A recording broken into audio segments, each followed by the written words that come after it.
بسم اللہ الرحمن الرحیم، السلام علیکم، میں ہوں شجیع اللہ فراست۔ آپ دیکھ رہے ہیں نیشنل اور انٹرنیشنل نیوز پر مشتمل 4 ٹی وی کا خصوصی خبرنامہ دنیا بھر سے، یعنی خبریں آپ کی نظر سے۔ سب سے پہلے ہیڈ لائنز۔ لیز ٹروس برطانیہ کی نئی وزیر اعظم، کنزرویٹو پارٹی کی دوڑ میں رشی سوناک کو ہرا دیا، منگل کو کوئین ایلزابتھ سے ملاقات کریں گی۔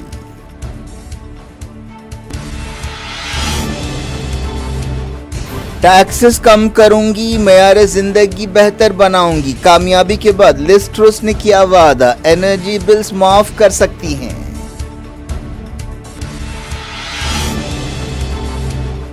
کابل میں رشین سفارت خانے کے باہر دھماکہ، 2 سفارتکار سمیت 8 ہلاک، داعش پر شبہ۔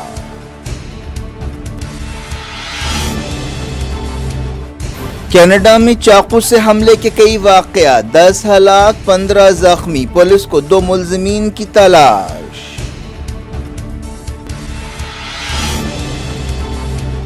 ایران نے کہا نیوکلیئر ڈیل کے لیے مغربی ملک سیاسی عزم کا مظاہرہ کریں، امریکہ کے الزامات خارج۔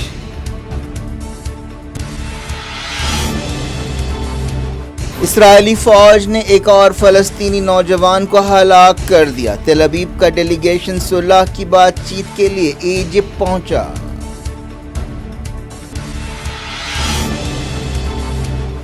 پاکستان کے خلاف میچ میں آسان کیچ چھوڑنے پر ارشدیپ سنگھ کو بھونڈے انداز میں نشانہ بنایا گیا، ویکیپیڈیا پیج میں خالصتان سے جوڑ دیا گیا، حکومت حرکت میں۔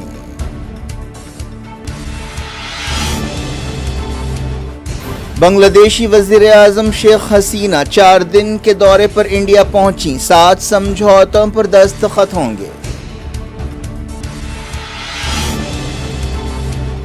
بنگلور کے کئی حصے پانی میں ڈوبے، ٹریفک ٹھپ، حکومت آئی ٹی کمپنیز کے نقصانات کی بھرپائی کرے گی۔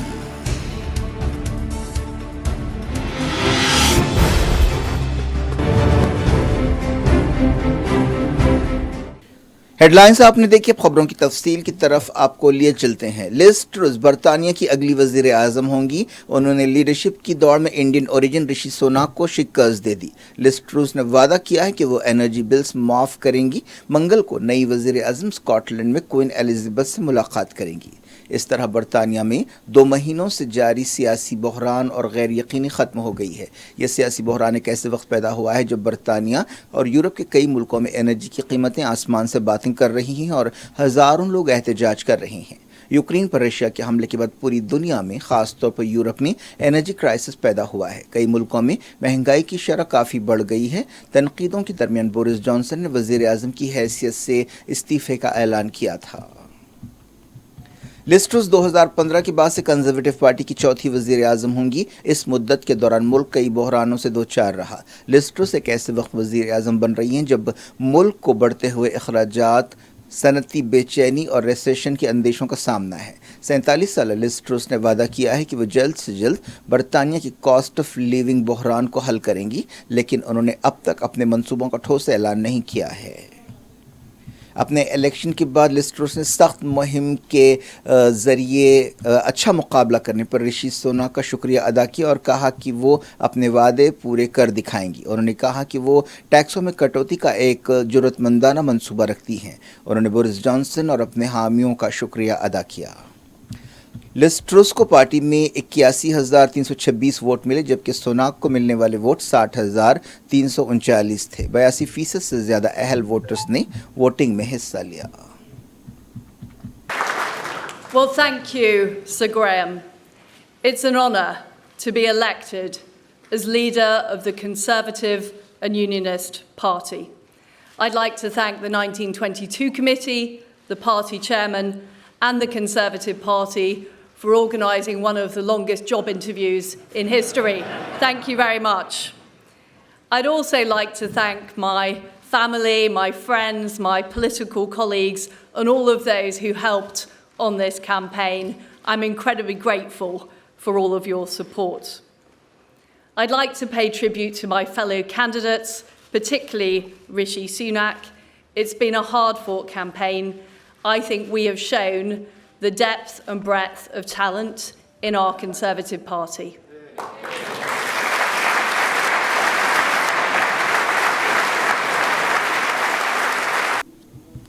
برطانیہ کے وزیر اعظم کے عہدے کے لیے سخت مقابلہ ہوا. دونوں طرف سے 12 پروگرامز رکھے گئے جن میں پارٹی میں اپنی تائید بڑھانے کی کوشش کی گئی. بورس جانسن نے 7 جولائی کو استعفے کا اعلان کیا تھا. تب سے وہ کارگزار وزیر اعظم تھے. وہ منگل کو باقاعدہ طور پر عہدے سے ہٹ جائیں گے. منصوبے کے مطابق کوئین الزبتھ منگل کو لیسٹرس سے ملاقات کے موقع پر ان کی وزیر اعظم ہونے کا اعلان کریں گی. بینک آف انگلینڈ نے کہا ہے کہ اکتوبر میں برطانیہ میں مہنگائی کی شرح 13.3% ہو جائے گی جو 42 سال کی سب سے زیادہ شرح ہے. افغانستان کے دارالحکومت کابل میں رشیا کے سفارت خانے کے قریب ایک بم دھماکے میں کم سے کم 8 لوگ ہلاک ہو گئے. سیکیورٹی عہدیداروں نے بتایا کہ مرنے والوں میں سفارت خانے کے 2 ملازمین شامل ہیں. وزارت نے اس بارے میں تفصیل نہیں بتائی کہ مرنے والے سٹاف ممبرز کون ہیں. رشیا کی ایک نیوز ایجنسی نے اس سے پہلے خبر دی تھی کہ دھماکے کی وجہ سے 15 سے 20 لوگ ہلاک یا زخمی ہوئے ہیں. یہ دھماکہ اس وقت ہوا جب رشیا کے ایک سفارتکار ویزے کے خواہش مندوں سے بات چیت کے لیے نکل رہے تھے. کابل میں ایک جرنلسٹ نجیب نے بتایا کہ دھماکہ سفارت خانے کے اس مقام پر ہوا جہاں ویزا کے درخواست گزار ٹھہرے ہوئے تھے. مقامی لوگوں نے بتایا کہ درخواست گزاروں کی بڑی تعداد وہاں جمع تھی. مرنے والوں کی تعداد اور زیادہ بھی ہو سکتی ہے. پولیس نے بتایا کہ حملہ آور کو گارڈز نے گولی مار دی جب وہ سفارت خانے کی گیٹ کے قریب بڑھ رہا تھا. سفارت خانہ کابل کے دارالامن علاقے میں ہے. پولیس چیف نے بتایا کہ طالبان کے گارڈز نے حملہ آور کو دھماکے سے پہلے پہچان لیا اور گولی ماری. فوری طور پر کسی نے بھی حملے کی ذمہ داری قبول نہیں کی ہے لیکن داعش پر شبہ کیا جا رہا ہے. حال ہی میں افغانستان پر طالبان کے قبضے کا 1 سال پورا ہوا اور اس کے بعد سے ملک میں بعض حملے ہوئے ہیں. ان حملوں کے لیے ISIS یا داعش کو ذمہ دار سمجھا جاتا ہے. بعض حملوں کے لیے داعش نے ذمہ داری قبول بھی کی. کینیڈا کی پولیس کو 2 لوگوں کی تلاش ہے جو چاقو سے حملوں کے کئی واقعات میں شامل ہیں. ان حملوں میں کم سے کم 10 لوگ مارے گئے. اتوار کو یہ حملے کیے گئے جن میں 15 لوگ زخمی بھی ہوئے. یہ واقعہ ویلڈن ٹاؤن کے قریب پیش آیا. اسسٹنٹ پولیس کمشنر نے بتایا کہ یہ وحشتناک واقعہ ہے جو ہمارے صوبے میں پیش آیا ہے. پولیس کو صبح 5:40 پر خبر ملی کہ چاقو سے حملے ہو رہے ہیں. بعض دوسرے مقامات سے بھی ایسی ہی رپورٹس ملی ہیں. پولیس نے شبہ ظاہر کیا کہ ان حملوں میں 31 سالہ ڈیمن سینڈرسن اور 30 سالہ مائیکل سینڈرسن شامل ہیں. یہ لوگ کالے رنگ کی ایک نسان گاڑی میں فرار ہوئے. بعد میں وہ 300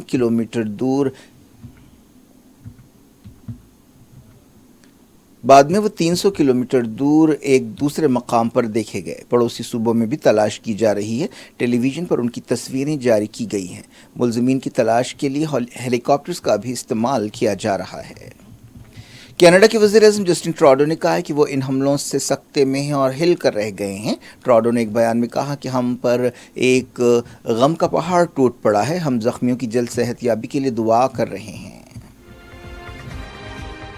تو ایران نے امریکہ اور یورپ کے ان الزامات کو رد کر دیا ہے کہ نیوکلیئر بات چیت کے تعلق سے اس کا رویہ منفی رہا ہے. تہران میں میڈیا سے بات چیت کرتے ہوئے ایرانی وزارت خارجہ کے ترجمہ ناصر کنانی نے کہا کہ ایران نے یورپی یونین کی تجویز کا جواب دیا ہے. ایران نے تعمیری جواب دیا ہے. ہم مانتے ہیں کہ ایران کا جواب تعمیری، شفاف اور قانونی ہے. اس بحران کو حل کرنے کے لیے سیاسی عزم کی ضرورت ہے. ہمارے خلاف پابندیاں ہٹانی چاہیے اور ایرانی قوم کو معاشی فائدے دینے چاہیے. یہ ہمارے مقصد ہیں. یورپی یونین کی تجویز پر امریکہ نے بھی اپنا جواب دیا ہے. یورپی یونین کی خارجہ پالیسی چیف جوزف بوریل نے تہران اور واشنگٹن سے کہا ہے کہ وہ تجویزوں پر معقول جواب دیں، جس کے بعد انہوں نے اپنے جواب بھیج دیے. رشیا، چائنا، فرانس، جرمنی اور برطانیہ نے نیوکلیئر ڈیل کے بارے میں ایران کے حالیہ تبصرے کی تائید کی ہے. اب امریکہ کے جواب کا انتظار ہے. قطر اور عمان اس تعلق سے مصالحت کار کا رول ادا کر رہے ہیں.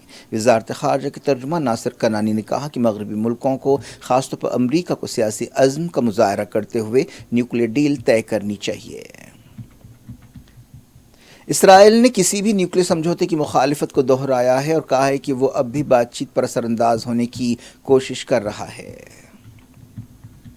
اسرائیل کے ایک ہائی لیول ڈیلیگیشن نے ایجپٹ کا دورہ کیا۔ یہ دورہ خطے میں تناؤ کے درمیان ہوا ہے۔ لندن سے کام کرنے والے ایک میگزین نے اسرائیلی فوج کے حوالے سے کہا کہ وزیر اعظم یائر لاپڈ کے خارجہ سیکریٹری کی قیادت میں یہ ڈیلیگیشن ایجپٹ پہنچا۔ اس کا مقصد اسرائیلیوں اور فلسطینیوں کے درمیان مسائل کا حل تلاش کرنا ہے۔ ایک ریڈیو رپورٹ کے حوالے سے کہا گیا کہ ایجپٹ مسائل حل کرنے کے لیے مصالحت کار کا رول ادا کر رہا ہے۔ اسرائیل نے 5 اگست کو غازہ میں ہوائی حملے کیے تھے۔ 3 دن تک یہ حملے جاری رہے تھے جن میں درجنوں لوگ مارے گئے، ان میں 17 بچے اور اسلامی جہاد کے بعض کمانڈرز شامل ہیں۔ اسرائیلی فوج نے مغربی کنارے میں اس دوران ایک فلسطینی نوجوان کو گولی مار کر ہلاک کر دیا۔ اس فلسطینی کی پہچان 19 سالہ طاہر محمد کی حیثیت سے کی گئی ہے۔ یہ واقعہ جنین سے 6 کلومیٹر دور پیش آیا۔ اسرائیلی فوج نے غزہ کے قریب فلسطینی مچھیروں کی کشتیوں پر فائرنگ کی ہے۔ فلسطین انفارمیشن سینٹر نے یہ بات بتائی۔ اس طرح کے واقعات روزانہ پیش آ رہے ہیں جن میں فلسطینی مچھیروں اور کسانوں کو نشانہ بنایا جا رہا ہے۔ یمن میں سعودی عرب کی تائید رکھنے والی حکومت نے حوثیوں کے اس الزام کو رد کر دیا ہے کہ حدیدہ کے قریب فیول کے جہازوں پر نئی پابندیاں لگائی گئی ہیں۔ حکومت نے کہا کہ صورتحال میں کوئی تبدیلی نہیں آئی ہے۔ یہ خبر ایک ایسے وقت آئی جب حوثیوں کے کنٹرول والے علاقے میں فیول کی قلت پیدا ہونے کی خبریں مل رہی ہیں۔ ایران نے کہا ہے کہ اگر اسلامی جمہوریہ کے خلاف پابندیاں ہٹائی گئیں تو ایران یورپ کی انرجی ضرورتوں کو پورا کر سکتا ہے۔ ایرانی وزارت خارجہ کے ترجمہ ناصر کنانی نے یہ بات کہی۔ یورپ اس وقت بدترین انرجی کرائسس سے دوچار ہے جس کی وجہ یوکرین جنگ ہے اور اس کے بعد پیش آنے والے واقعات ہیں۔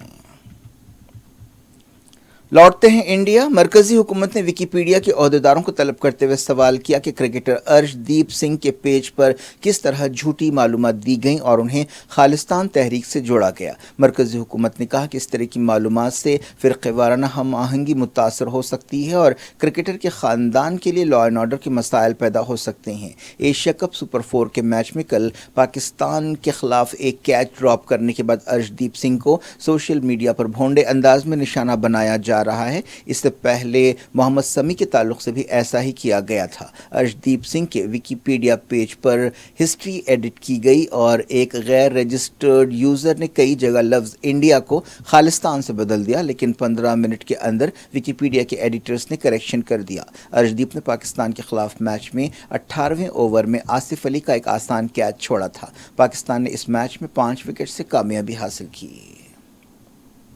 اس دوران کئی گوشوں کی طرف سے کرکٹرز کی تائید کی جا رہی ہے اور لوگ ان کے خلاف مہم کی مذمت کر رہے ہیں۔ کرکٹر وراٹ کوہلی اور دوسرے کئی موجودہ اور سابق کرکٹرز نے بھی ارشدیپ سنگھ سے یکجہتی کا اظہار کیا۔ کئی فینز بھی نوجوان فاسٹ بولر کی تائید میں آئے۔ 18ویں اوور میں جسے روی بشنوئی نے پھینکا تھا، پاکستان کو 34 رنز کی ضرورت تھی اور خوش دل شاہ اور آصف علی بیٹنگ کر رہے تھے۔ تیسری گیند پر آصف علی نے ایک سویپ شاٹ کھیلا اور گیند ہوا میں چلی گئی۔ یہ ایک آسان کیچ تھا لیکن ارشدیپ سنگھ سے یہ کیچ چھوٹ گیا تھا۔